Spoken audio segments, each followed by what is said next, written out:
নমস্কার বন্ধুরা, সর্বাণী রান্নাঘরে আবারও চলে এসেছি নতুন একটা রেসিপি নিয়ে।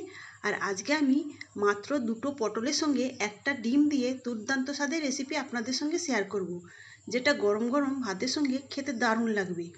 আশা করি বন্ধুরা আজকের রেসিপি আপনাদের সবারই ভীষণ ভালো লাগবে।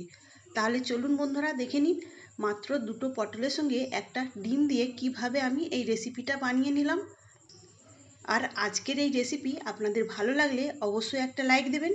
সেই সঙ্গে যদি নতুন বন্ধুরা এসে থাকেন অবশ্যই আমার চ্যানেলটিকে সাবস্ক্রাইব করে আমার পাশে থাকার অনুরোধ রইল।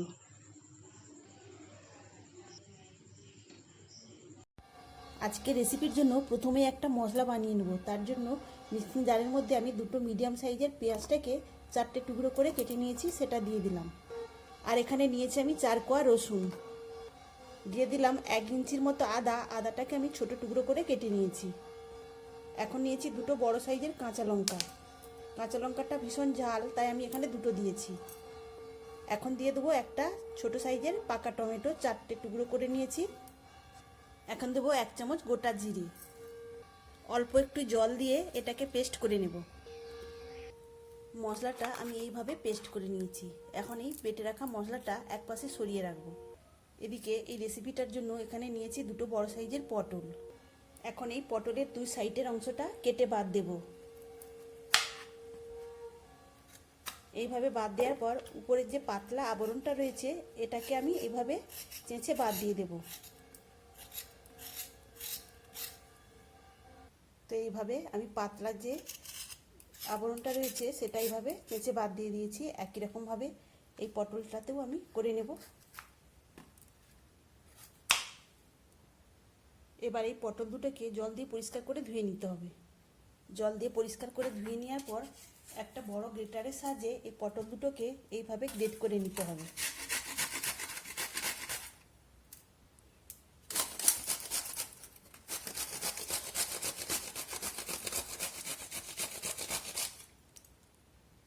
এখানে আমি একটা পটলকে এইভাবে গ্রেট করে নিয়েছি, বাকি পটলটাও একই রকমভাবে এইভাবেই গ্রেট করে নেব। দুটো পটলই গ্রেট করে নিয়েছি। এখন এটাকে একটা বড় বাটিতে আমি তুলে নেব। এখন নিয়েছি আমি একটা মিডিয়াম সাইজের আলু, তার অর্ধেকটা আমি নিয়েছি আর খোসা ছাড়িয়ে জল দিয়ে পরিষ্কার করে আগে ধুয়ে নিয়েছি। এখন এই আলুটাও এই গ্রেটারের সাহায্যে গ্রেট করে নিতে হবে। সম্পূর্ণ আলুটাকে আমি এইভাবে গ্রেট করে নিয়েছি। এখন এটাকে 2 থেকে 3 জল পাল্টে পাল্টে ধুয়ে নেব অফ ক্যামেরায়। এখানে আমি আলুটাকে 2 থেকে 3 জল পাল্টে পাল্টে ধুয়ে নিয়েছি। এখন এই আলু থেকে জলটাকে হাত দিয়ে নিংড়ে বার করে নিতে হবে। নিয়ে এই বড় বাটিতেই আমি একসঙ্গে পটলের সঙ্গে দিয়ে দিলাম। এখন আমি এর মধ্যে দিয়ে দেবো দুটো বড় সাইজের কুচানো পেঁয়াজ। আর এখানে আমি অল্প একটু রসুন কুচিয়ে নিয়েছি, এটাও দিয়ে দিলাম। আর এদিকে আমি দুটো কাঁচা লঙ্কা কুচিয়ে এর মধ্যে দিয়ে দেব। এইভাবে ছোট ছোট করে কাঁচা লঙ্কাটাকে কুচিয়ে নিতে হবে।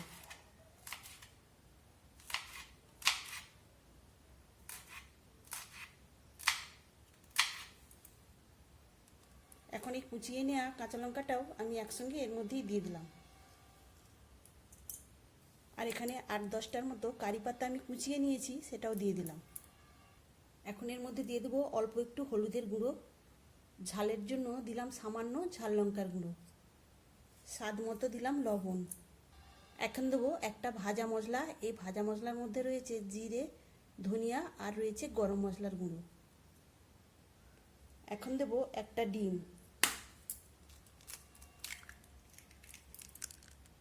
সবশেষে বাইন্ডিংয়ের জন্য দিলাম 2 চামচ বেসন। এখন সমস্ত কিছু উপকরণ হাত দিয়ে খুব ভালো করে মিশিয়ে নিতে হবে। তবে এটা আপনারা চামচের সাহায্য করে নিতে পারেন, তবে হাত দিয়ে মাখলে এটা খুব ভালো মাখা হবে। এখানে আমি সমস্ত উপকরণ খুব সুন্দরভাবে মিশিয়ে নিয়েছি।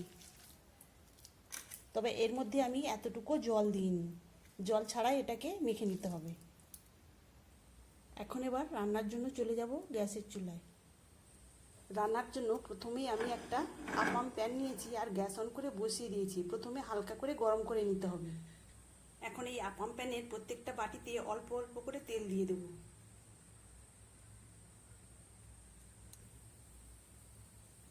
আমি এখানে সরষের তেল দিয়েছি।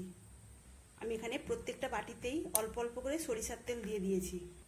এখন এই মিশ্রণ থেকে অল্প অল্প করে নিয়ে আমি গোল শেপ দিয়ে নেব।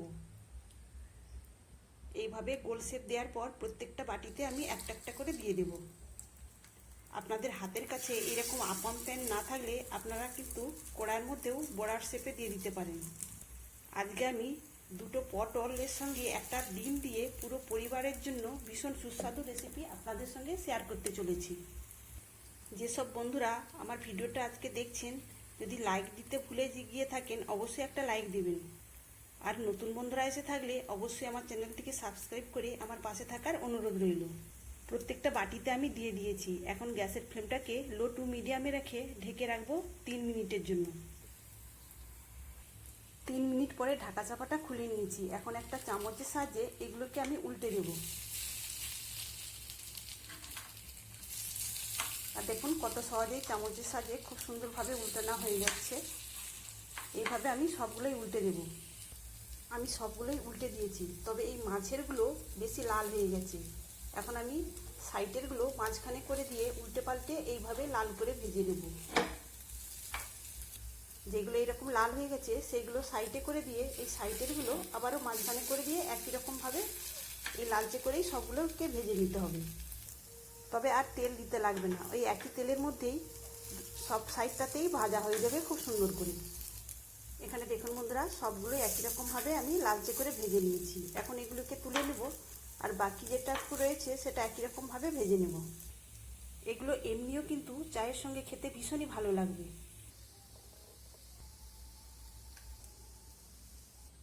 এখানে আমি প্রথম ব্যাচের সবগুলোই তুলে নিয়েছি, বাকিগুলো একই রকমভাবে ভেজে নিয়ে আসছি। এখানে আমি সবগুলোই তৈরি করে নিয়েছি, আর আপনারা তো দেখতেই পেলেন কত অল্প তেলে এইগুলো আমার তৈরি হয়ে গেল। এখন গ্যাস অন করে একটা কড়াই বসিয়ে দিয়েছি। কড়াইটা গরম হয়ে গেলে ওর মধ্যে দিয়ে দেব 2 টেবিল চামচ। এখানে আমি সরিষার তেল আর রিফাইন্ড তেল পাইল করে নিয়েছি।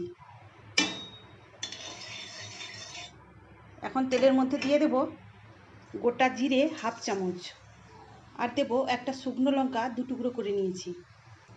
এই পর্যায়ে আপনারা চাইলে গোটা গরম মশলা দিতে পারেন, তবে আমি গরম মশলার পরিবর্তে এমন একটা পাতা দেব যেটাতে গরম মশলার ফ্লেভার আসবে। একটা পাতা 2 টুকরো করে নিয়েছি। এই পাতাটার নাম অল স্পাইস।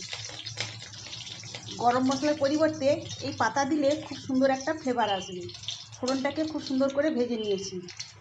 এখন সেই মিক্সিতে পেস্ট করে নিয়েছিলাম সেই মশলাটা দিয়ে দেব। এখন এই মশলাটাকে খুব সুন্দর করে কষিয়ে নিতে হবে। এর মধ্যে আদা রসুন আর পেঁয়াজ রয়েছে।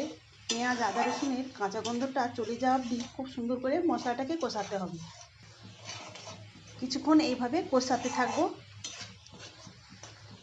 বেশ কিছুক্ষণ কষিয়ে নেওয়ার পর এর মধ্যে আমি এখন দিয়ে দেবো পরিমাণ মতো হলুদের গুঁড়ো, আর সুন্দর কালার আসার জন্য এখানে দিলাম কাশ্মীরি লঙ্কার গুঁড়ো 1/2 চামচ।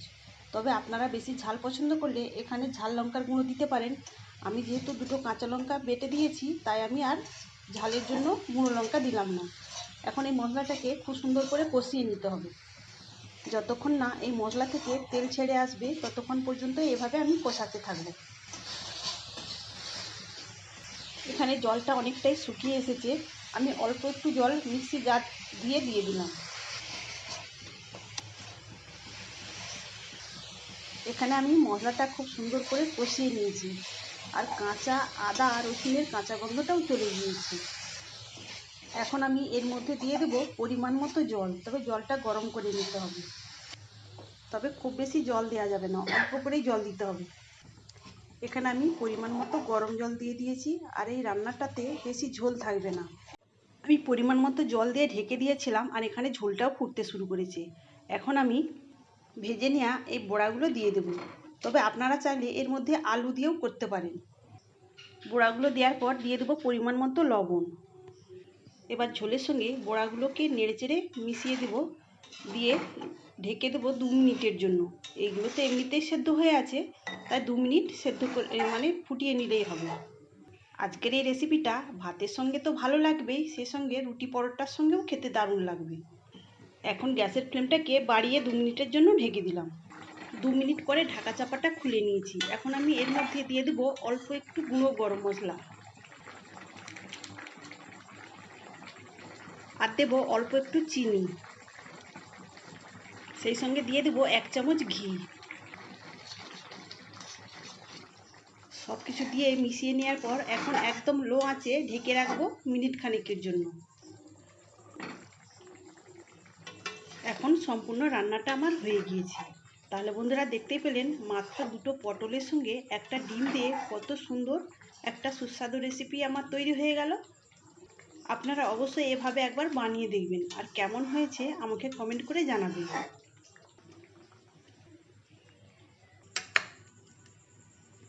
তাহলে বন্ধুরা আজকের মতো আসি, সবাই ভালো থাকবেন, সুস্থ থাকবেন, ধন্যবাদ।